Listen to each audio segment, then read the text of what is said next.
to what could possibly be our last Rhymes and Reasons video. We're going to be shutting down for the summer at least to do some renovations in the space to get ready for the preschool. And we're not exactly sure what that hiatus is going to look like for programming and for these videos, so I'm not positive that we'll be continuing with these. But for our potential last episode, I couldn't think of anybody better to have on the show than my good friend Tera. We've been programming together for years in various different contexts, and she's here to talk about something that's really important to both of us, which is being silly. Being silly when you're working with kids. It can be kind of unnatural for some people.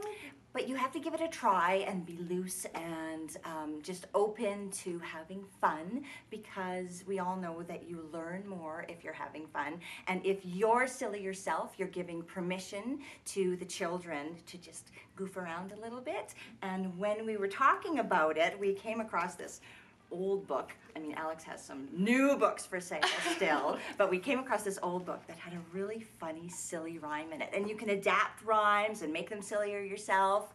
But this one, should we really share it? Guys, it's so outrageous. I don't think I've come across a sillier rhyme in a book ever. Okay, here it goes. Okay. Salami was a dancer. She danced for the king.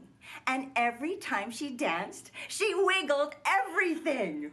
Oh, am I doing the rest? Stop, said the king. You can't do that in here. Pooh, said Salami, and shushed him in the ear. Shh. My favorite part of this is the oral tradition that goes behind it. This is very obviously based on Salome, which is an old Bible story. Not salami? It's not salami. But isn't that such a kid's way of telling that story? They could have heard Salome before in various context in their lives and heard salami and created this song or rhyme out of it. It's just such a funny chant. So we'll do it one more time for you guys. Okay, here we go.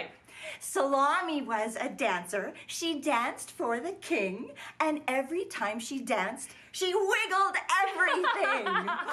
Stop, said the king. You can't do that in here. Oh, no. Pooh, said Salami, and shushed him in the ear. Shh. It actually says something else, but you'll have to come in and take a look at the book if you want to know what was really said in the story. So silly. It's unfathomable. But you can adapt it.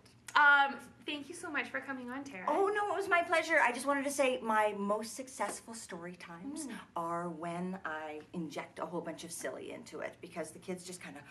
First they look like, what is she doing? Yeah. And then they really get involved, so some fun. Yeah, giving kids permission to be themselves and to get their wiggles out and to just like be free is such a huge reason for why kids are drawn to programs like this, for why we continue to do story times and song times and things like that.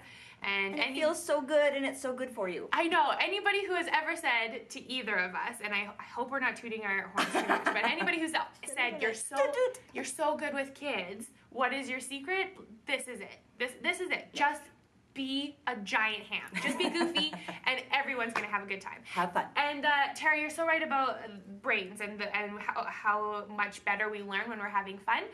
We talk about this in class all the time, that if you can introduce something as a song or a game when we're in that calm, attentive, or fun state of mind, it's going to hardwire our synaptic connections easier than if we're in a stressful state of mind and we're trying to learn something then. So we're building these connections that make the transfer of information much faster when you're playing. And I ask my boys when they come home from school, I don't say, what did you do at school today? My first thing is always, what made you laugh today? Or what was funny? And it gets them talking, because that's something they're really going to remember. Yeah. So it kind of makes those connections. Everybody remembers the times they have fun. All right. Thanks so much for joining us. Thanks for joining us, Tera. We'll see you later. Bye.